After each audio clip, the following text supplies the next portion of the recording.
Welcome to Canna Talk on In the Weeds, Prohibition Talk Radio. My name is Nurse Mark. I'm here with Cannabis Nurse Sherri, and we are from The Green Nurse. Yes, we are. And every month we cover health awareness topics and bring educational endocannabinoid system education to pair along with those health awareness topics. So, as cannabis nurses, we want you to all understand how the endocannabinoid system plays a vital role in all the areas of our lives, and it is truly the key to optimal health. So, today's talk is on sleep, cannabinoids, and we're going to give you other tips and tricks to help you develop a nice, healthy sleep regimen, including cannabinoids and other tools. So, National Sleep Awareness Week is this week, March 1st to March 7th. Yep. And also, World Sleep Day is March 13th. We're all sleeping in, baby. March 13th. Yes, we are. So, Mark, cannabis and sleep apnea. Okay, so listen, about that? I can speak on this one from a personal viewpoint because I have had trouble sleeping for a long time, and probably 15 years ago or more, I was tested for sleep apnea, and I have mild sleep apnea. So I have a CPAP machine, which I promptly do not use because nobody ever does or hardly ever does. It's like wearing a vacuum cleaner on your face. And anyway, mild sleep apnea. So I know sleep apnea. So cannabis and sleep apnea. So there's been some studies, 2 double-blind, 1 human clinical trial. And the clinical studies were done using synthetic cannabinoids in CBD isolate. And that'll be important as we continue on here. So dronabinol, which is a synthetic cannabinoid, 2.5 milligrams and 10 milligrams a day. The patient self-reported improvement in quality of sleep for obstructive sleep apnea. Method of administration was ingestion, so they ate it.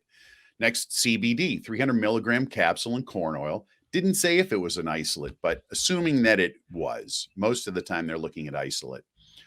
No acute effects of CBD on the sleep-wake cycle of healthy subjects. And that was a randomized, double-blind, placebo, easy for me to say, controlled crossover study. So what that means is those are the gold standard. So anytime you get a randomized controlled trial, that's the gold standard on deciding whether something's therapeutic or not, if it was done correctly.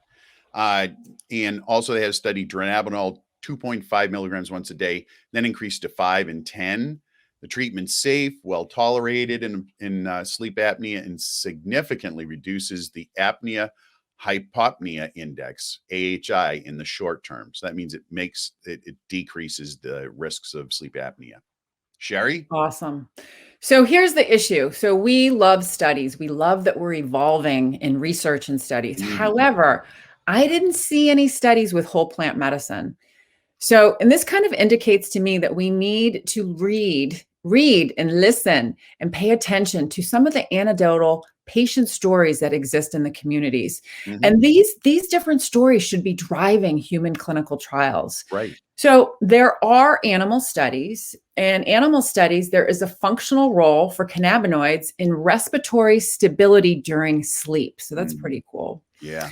So THC stabilized respiratory patterns during all sleep stages in these test animals via the modulation of serotonin receptor sites by augmenting the upper airway muscles that induce effects on this ganglia, which is a position of the vagus nerve. So that's really, really cool, huh? Yeah. Yeah.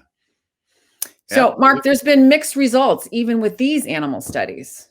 Right. Exactly. So we know for a fact that THC does reduce the time it takes to fall asleep. So if you have some THC prior to going to bed, it will be easier for you to induce sleep. Excessive doses of THC, however, may cause anxiety. And chronic use of THC may impair long-term sleep patterns or quality. What happens is there are several stages of sleep, and the deepest sleep they call level 3, that is affected by THC. Effectively, that you don't get into that deep sleep. But for older patients, it may not be that much of an impact because you lose that as you age anyway. So Next thing, CBD reduces daytime drowsiness. Again, is it an isolate or a whole plant? But we know that CBD has wake promoting qualities. And to date, they've not done trials on the different effects of the prime cannabis chemotypes. And again, no info for whole plant medicine, like type 1, which is high THC and low CBD, no trials. Type 2, equal THC and CBD, no trials. Type 3, high CBD, low THC, no trials. So, Sherri, how can cannabis help with sleep? There we go. So first, what we need to do is, this is what we do as nurses. Mhm. We need to look at other diseases, symptoms, pharmaceuticals, supplements, food choices, because all of this can contribute to sleep issues. Right. So the next part of it that's really interesting, and we do this when we're working with patients, we ask all of these questions, especially when we have to, because it's going to make a difference as to some of the things that you can do. So one of the things we ask is, what part of sleep is most difficult? Right. Difficulty falling asleep, difficulty staying asleep, meaning that you frequently wake up, or difficulty falling back to sleep after you wake up in the middle of the night. Right. Yeah. Three different things to look at. For me, Sherri, I have no problem falling asleep. I can fall asleep anywhere. I mean, I was in the Marines for 8 years, right? I can sleep on a concrete floor or outside, no blanket. Like, I can fall asleep just fine. My issue is sleep maintenance. I don't stay asleep. I wake up. And when I wake up, I have a hard time going back to sleep. So that for me is my issue. So there you go. So what's the third thing here, Sherri? So the third thing is what are the sleep hygiene practices? So remember, you guys all have to remember that cannabis is not the end all be all. And everything that we do or don't do in our lives is going to affect how cannabis works for us. So we must incorporate other tools that make cannabis work better. Yes. Sleep hygiene tips and tricks, hugs and nugs. So stacking cannabinoids is a really effective tool depending upon what part of sleep is being effective. And what I mean by stacking cannabinoids, it's not eating a ton of edible cookies all at once. It's using multiple methods of administration to stack throughout the evening to help you to get that deep restorative sleep. So what we do is we look at the cannabinoid profiles and the terpenes. The sedating terpenes, such as myrcene, linalool, all of these other ones that can combine in conjunction with CBD, THC, CBN, all of the other minor cannabinoids that go hand in hand. Yeah, full spectrum. Full spectrum. So here's a little tip and trick, not for everyone, but for some people. So capsules and edibles, I like people to use them 1 to 2 hours before bed. Right. So we're trying to, you take that capsule. It's a reminder. Oh, this is bedtime. You're going to get into the bedtime regimen and sleep hygiene to help prepare for that.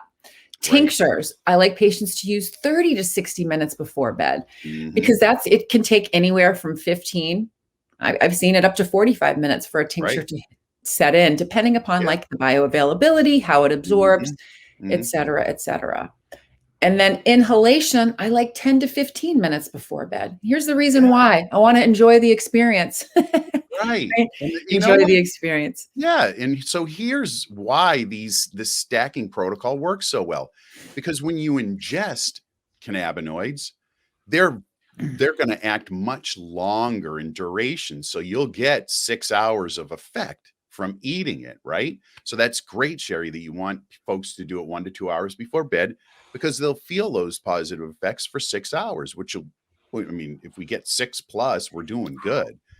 With the tincture, you're getting it in, you're getting some immediate relief because you're absorbing it through your mouth and going directly into your bloodstream. But some of it gets swallowed and adds to that long-term effect. And then, like you said, that inhalation method, that's an immediately sedating. And so some patients too, in the middle of the night, if they wake up and they can't go back to sleep, we do not recommend edibles in the middle of the night. No. Because then you're going to wake up and you're going to feel it. You're going to wake up high. That 6 hour window, man, it's going to shift. So, be aware when you take that edible. Yeah. So in the middle of the night, oftentimes recommendations might be to do a little bit more of a tincture, and do some deep breathing. Or even I've had some patients that have done like 1 puff just to help them settle back out and get into the space where they can sleep. And look at this, cannabinoids and other sleep-inducing supplements, Sherry. So the first one on the list, Melatonin. I have adopted that, where I will have a 5 milligram melatonin with a little bit of RSO. And RSO is Rick Simpson oil, and it's a full spectrum oil, cannabis oil.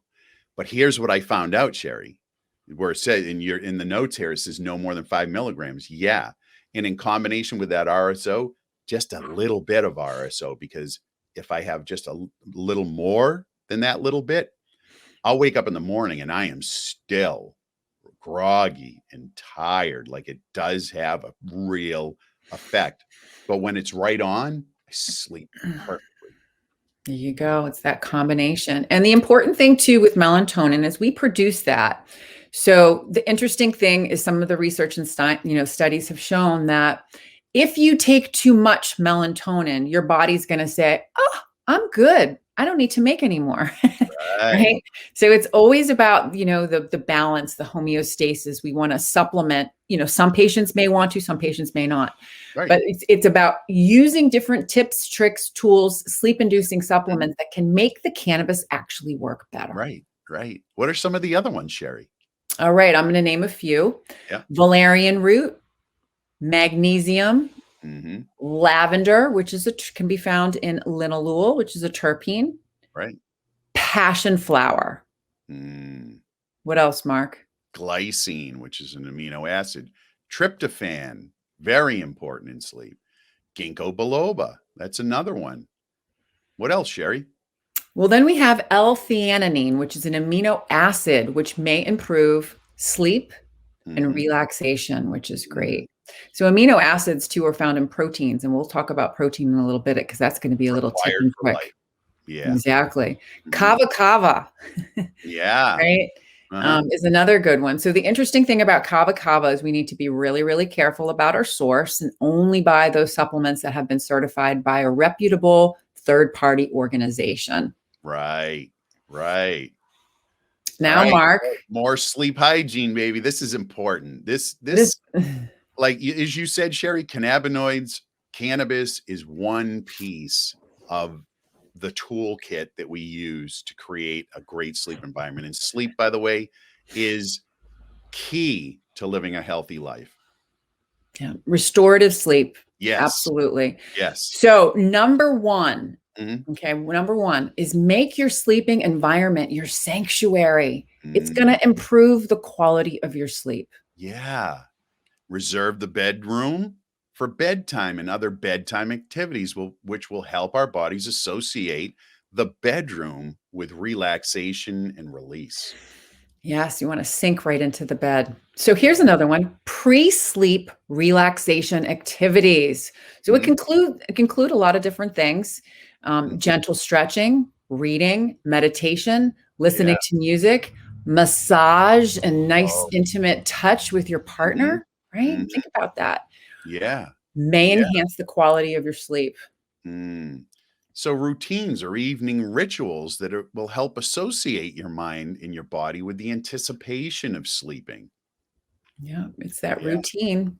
And here's another good one, which is really, really hard for a lot of people, is saying good night to all of our electronics 1 hour prior to bedtime. Disconnect from the TV, from the computers, from your cell phones, and all electronic stimulus. Oh my gosh, it's so hard, Sherry. And over the years, I've known a lot of people who will leave the TV on all night, like they need that distraction, and I became one of those. There you go. Not good, because it's always something in the background, and when you get in that light phase of sleep, which you go through several times of cycles, you get that light phase, you're going to hear that background noise and you will be woken up.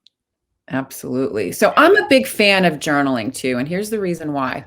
I've journaled through my transition from chronic illness to wellness, right? And part of the things about journaling is it helps to get rid of that mental chatter by writing everything down, right? Think about it. Yep. Well, folks, thanks for joining us on our Canna Talk segment on In the Weeds Prohibition Talk Radio. It's run weekly live on Wednesdays from 4:20 to 6:20 p.m. on Facebook, Prohibition Talk Radio. Excellent. And if you or someone you love is suffering from chronic pain, if you're interested in cannabis wellness or interested in having a safe adult use experience, contact us at www.thegreennurse.com. And remember, it's all about living your best life.